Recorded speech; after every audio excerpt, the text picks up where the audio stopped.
आमच्या दोघांच्या झाडावर 5-6 पाखरं बसली होती.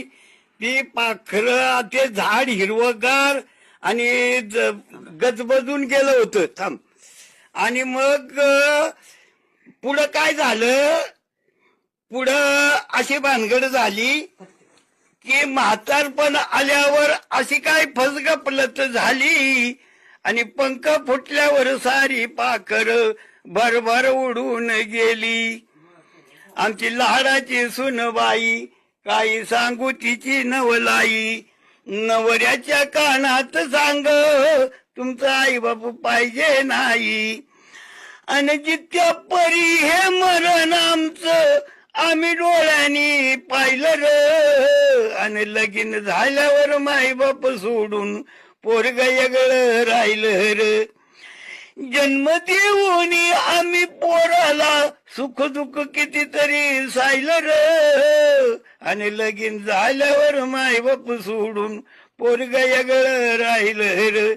अशा वयात कुठं आम्ही जावं, काही खावं आणि काही प्यावं, या पडक्या घरात आम्ही कसं आम्ही वरावं.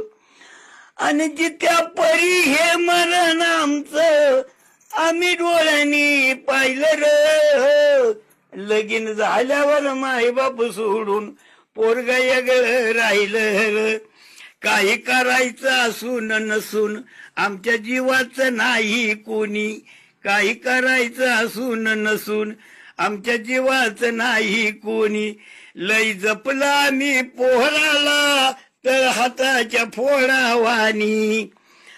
आणि तरुणपणाची आठवण येते, तरुणपणाची आठवण येते, पाणी डोळ्यातून वाहिलं र. आणि लगीन झाल्यावर माय बाप सोडून पोरग वेगळं राहिलं र.